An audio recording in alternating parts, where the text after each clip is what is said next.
Voilà, je vous présente ici encore un nouveau bouquin de Marie-France Irigoyen, voilà, dont l'ISBN est 978-2-348-3629-3. Très beau bouquin, voilà, à lire, qui s'intitule, bien sûr, elle a écrit plusieurs bouquins. Voilà. Il faut savoir que c'est une dame qui est médecin. Médecin, hein. Enfin, quand je dis médecin, elle est plutôt psychiatre. Et donc, fatalement, en France, bien sûr, je crois ça, elle est sur Paris. Je sais pas, elle a fait ses études aux États-Unis aussi. Hein, elle a été faire certains essais aux États-Unis, et puis elle est revenue. Je crois qu'elle est en France, sur Paris, et donc elle a suivi plusieurs, comme elle est psychiatre et psychothérapeute, elle a suivi plusieurs personnes, plusieurs patients, pour leur délivrer bon, de leur mal. Enfin, délivrer, ou tenter de les délivrer de leur mal. Quand je dis de leur mal, c'est de leur souffrance psychologique, psychique, souffrance interne qu'ils vivent. Bon. Et ce livre-là s'intitule Les narcisses, ils ont pris le pouvoir. Bon. Alors pourquoi les narcisses ont pris le pouvoir? Parce qu'en fait, ce sont des personnes qui sont... euh, tout d'abord, ils ont pris le pouvoir.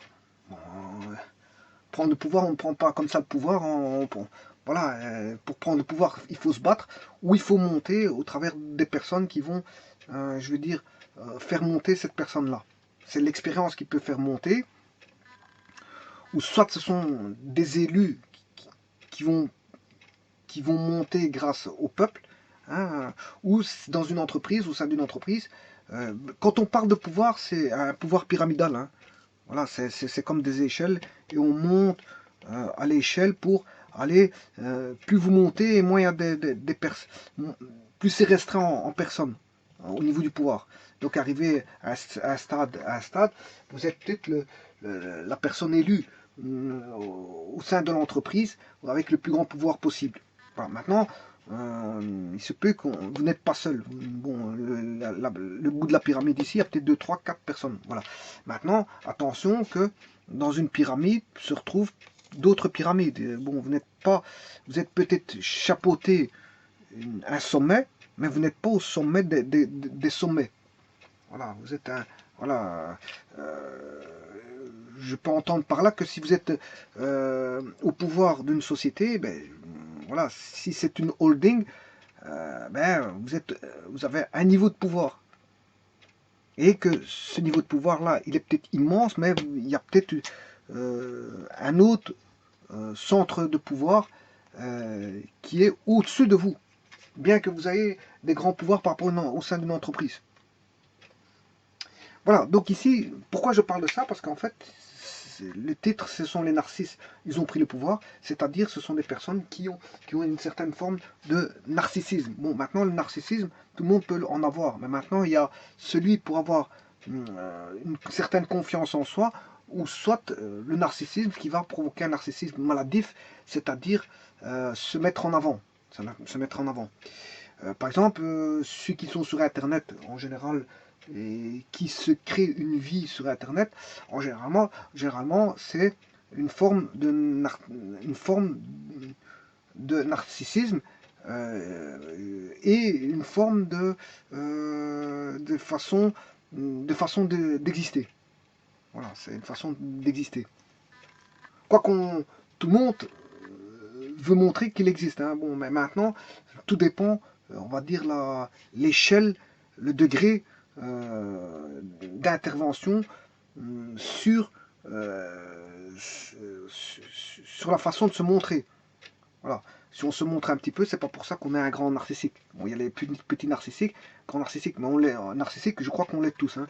Et maintenant, il y a des degrés. Maintenant, il y a des narcissiques maladifs. Et c'est ça que le livre de Marie-France Irigoyen fait référence au narcissisme maladif de ceux qui ont le pouvoir et qui vont engendrer des maladies psychologiques ou psychiques sur des personnes qui sont sous leur emprise, fatalement, parce que si on a un pouvoir, à un certain niveau de pouvoir, ben, on a une emprise sur d'autres personnes. Mais maintenant, si cette personne-là euh, est atteinte d'un narcissisme maladif, elle peut mettre à mal, je veux dire, l'ambiance de travail, l'ambiance au sein d'un groupe, ou même attaquer une personne personnellement.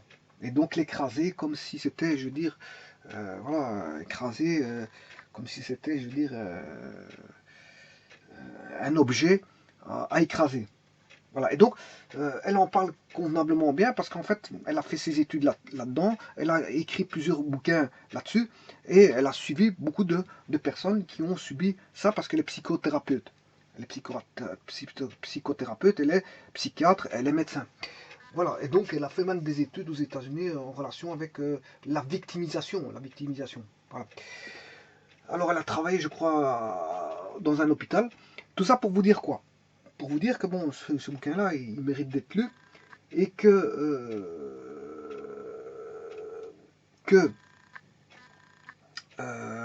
certaines personnes tombent malades du fait qu'ils ont au-dessus d'eux, au niveau de leur pouvoir, au niveau de leur hiérarchie, euh, ils ont quelqu'un qui est fort narcissique, mais maladif, qui se met en avant et qui aime écraser les autres. Bon, elle se met en avant justement pour écraser. Elle écrase les autres pour se mettre en avant. Elle écrase les autres pour se mettre en avant. Voilà. Et donc on retrouve beaucoup ça sur Internet, des personnes qui écrasent les autres, qui font du mal. Qui font du mal.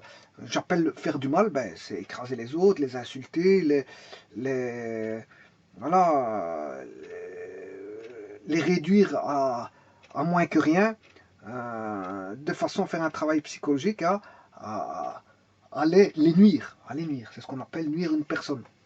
Nuire une personne. Bon, nuire une personne au niveau psychologique, au niveau psy, au niveau, au niveau émotionnel.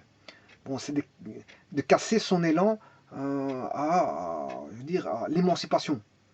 Parce que quand on est dans une entreprise, être émancipé, c'est être bien. C'est être bien dans son corps, dans son esprit. Et quand on est bien dans son esprit, on est bien dans son corps. Donc l'un ne va pas avec l'autre. Enfin, l'un va avec l'autre, je m'excuse. Quand on est bien dans son esprit, on est bien dans son corps. Voilà. Et donc, nuire à une personne au niveau de l'atteindre au niveau moral, mais c'est l'atteindre au niveau physique. Physique, voilà, parce que le moral est lié au physique. Si vous n'êtes pas bien au niveau moral, mais vous allez avoir des conséquences, je veux dire, des troubles de fonctionnalité qui vont apparaître du fait que vous n'êtes pas bien moralement. Voilà, peut-être un mal de ventre, le stress peut provoquer du mal de ventre, un mal de tête, je veux dire, voilà, un affaiblissement corporel, peut provoquer énormément de choses. Voilà. Alors maintenant, où retrouve-t-on ces narcissiques maladifs? Bon, on peut les retrouver partout et dans toute entité. On peut les retrouver au sein d'une entreprise, au sein d'un établissement scolaire, au sein d'un pouvoir organisateur, au sein d'un État. Hein, pourquoi pas, on peut retrouver bon, des personnes narcissiques, fort narcissiques au niveau d'un État. Euh, voilà. Et qui va provoquer, je veux dire, des effets, on va dire, destructeurs sur le psychisme des personnes qu'elle a comment on appelle ça, en son pouvoir. En son pouvoir. Bon, on pourrait parler de perversité aussi, hein, de personnes perverses. Euh, Sachez que dans beaucoup de pays, il y a des personnes comme ça. Bon, on peut pas les éviter, ça existe partout, dans tous les pays. Et ce sont de vrais, comment est-ce qu'on appelle ça, de vrais tyrans, et elle crée, je veux dire,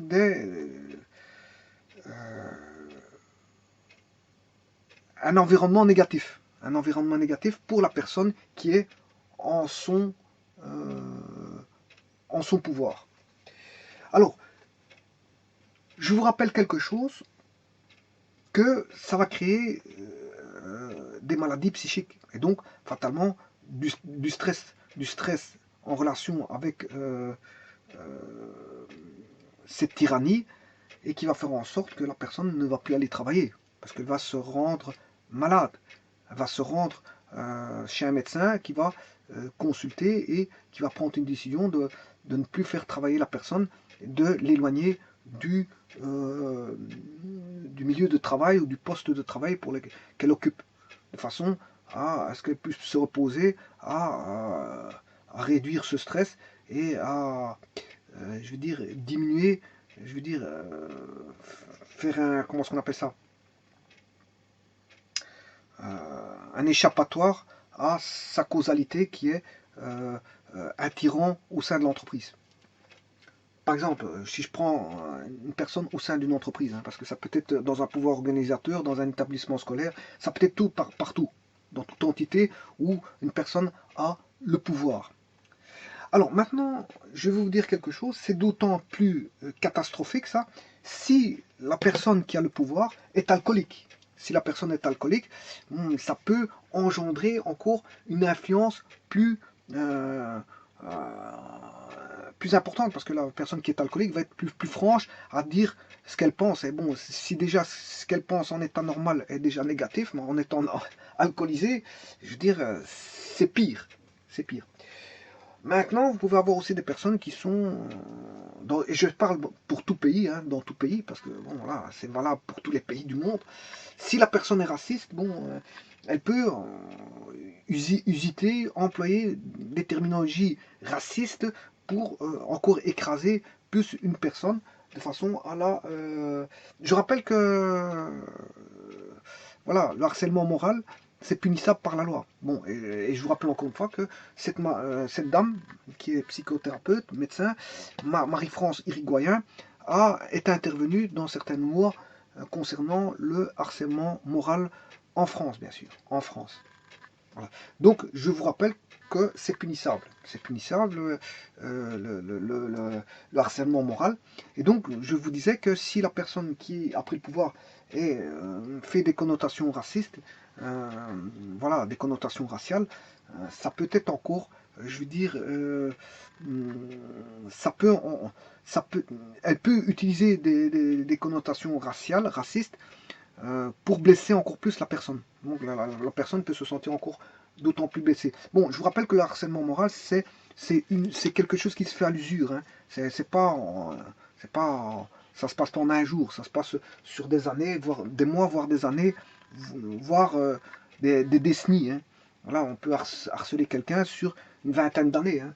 Voilà, et la personne peut être mise à bout, ça dépend de la résistance de la personne, peut être mis à bout au bout de 6 mois, au bout de 1 an, au bout de 2 ans, d'autres au bout de 5 ans, d'autres au bout de 10 ans, d'autres au bout de 20 ans. Hein. Il y en a qui vont craquer au bout de 20 ans. Bon, hein. Je vous prie de me croire qu'au niveau harcèlement moral, il y en a déjà beaucoup qui sont déjà qui ont déjà rendu leur tablier, je veux dire, ne fût-ce qu'au bout d'un an ou deux. Hein. Voilà, parce que le harcèlement moral, ça peut être dire quelque chose de très dur, notamment la personne, si elle a des propos sexistes, des propos racistes, des propos, comment est-ce qu'on appelle ça, euh, euh, très dur. Hein. Si la personne qui a pris le pouvoir connaît des points faibles, un point faible sur la personne, ben, elle peut utiliser ces points faibles-là pour, je veux dire, la détruire psychologiquement, moralement. Donc en fait, il utilise en tant qu'arme, une personne plus faible pour la nuire. Bon. Alors, le narcisse, voilà, qui est au sommet, peut, réagir parce que tout simplement cette personne-là est jalouse. Voilà, donc on peut avoir des alcooliques, des racistes, des jaloux. Si elle est jalouse, bon ben fatalement, elle va essayer de tenter de nuire une personne qui est en bas d'échelle pour la nuire par différentes, pas forcément par des insultes, parce qu'il y a des gens qui n'utilisent pas forcément l'insulte, mais qui ont on va dire, le verbe détourné et qui est choquant et sans faire d'insulte, bien sûr, hein, qui est choquant et on va dire euh, blessant, choquant et blessant. Voilà. Donc en fait, on, la personne ne tire pas avec un fusil pour le blesser physiquement, hein, parce que là, on voit qu'il y a une blessure due à une balle, mais elle tire avec un pistolet virtuel au niveau psychique pour la blesser. Et chaque petite balle reçue, ben, je veux dire, euh, euh, ce, euh, chaque balle virtuelle reçue s'accumule pour forcément blesser au plus la personne et faire en sorte que quand la personne a atteint son seuil son niveau de, comment on appelle ça, de saturation, son seuil de saturation, ben, que la personne va craquer. Bon, soit elle va exploser, elle va dire désalement, mais si elle dit désalement, elle va se faire virer de l'entreprise. Hein, parce que là, à ce moment-là, c'est elle qui sera pris en défaut. Ou soit elle va remettre un certificat médical et ne plus venir travailler. Et donc, risque de perdre son poste pour... et c'était peut-être aussi le but recherché, que la personne quitte les lieux, son poste, pour le remplacer par quelqu'un d'autre. Donc voilà, on peut faire partir quelqu'un pour le remplacer par quelqu'un d'autre en l'harcelant moralement. Le harcèlement moral peut avoir, on va dire, différentes motivations. Ouais, il y a la motivation narcissique, voilà, c'est le cas ici, mais il y a d'autres motivations. Si vous voulez faire partir une personne, vous allez la harceler pour la faire partir d'elle-même. Hein. Vous comprenez? Donc ici, ça parle plutôt des narcisses, c'est-à-dire ceux qui veulent se mettre en valeur sans but extérieur, en fait. Voilà. Alors, vous pouvez avoir aussi des personnes qui sont, je veux dire, atteints eux-mêmes de maladies mentales.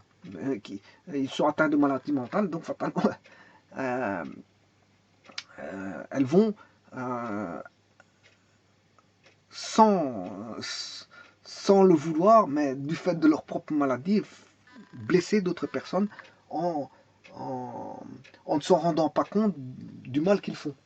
Parce que ces personnes-là sont déjà, je veux dire, atteintes de maladies mentales. Et quand je dis maladie mentale, c'est toutes sortes de types de maladies. Hein. Il peut y avoir des personnes qui sont schizo, des personnes qui sont, on va dire, névrosées, atteintes des nerfs, etc., etc. Il y a toutes sortes de maladies. Des personnes qui sont, comment est-ce qu'on appelle ça, euh, atteintes de maladies comment est-ce qu'on appelle ça, mentales aussi, euh, d'obsession. Voilà, d'obsession. Ceux qui sont obsessionnels peuvent faire du mal. Par exemple, quand j'ai doué, ici c'est une prise de pouvoir, ça peut être tout ça d'une famille aussi. Hein. C'est vrai que l'entité peut être une famille. L'entité peut être une famille. Dans une famille, on peut retrouver des harcèlements. Hein. Des harcèlements moraux. Euh, Pourquoi? Parce qu'il y a une des personnes qui est obsessionnelle. Une des personnes qui est jalouse. Voilà. Il y en a une personne qui est obsessionnelle ou jalouse, ben, ça va engendrer, je veux dire, et qu'elle tente de prendre le pouvoir, soit elle a le pouvoir ou elle tente de prendre le pouvoir, ben, si cette personne a le pouvoir, ben, elle risque de blesser la personne qui est son, son descendant. Voilà. Euh, voilà. Quand je dis descendant, c'est dans le sens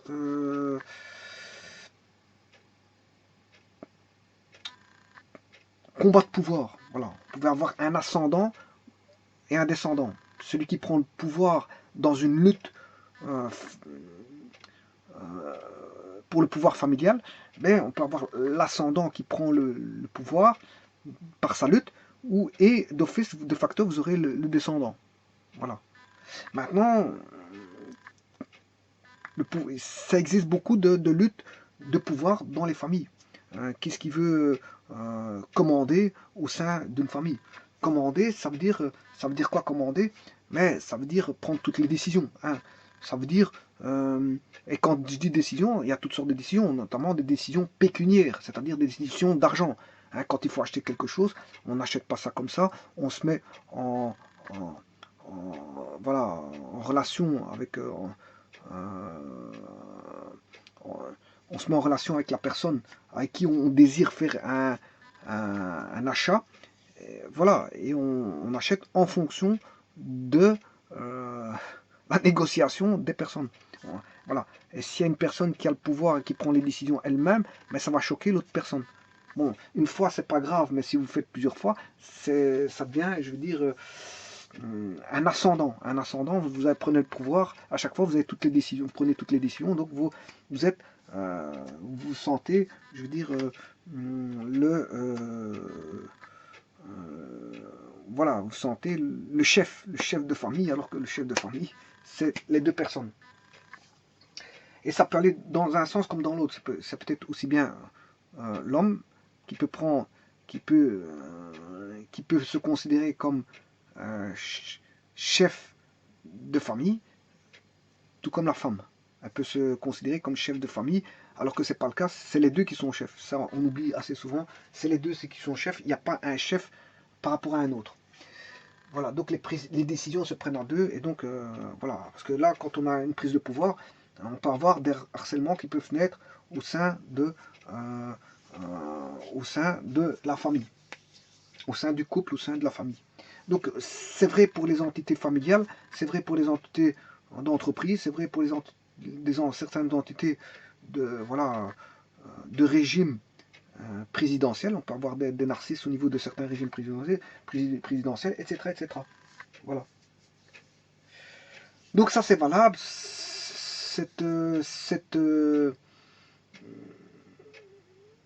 Les narcisses sont partout en fait.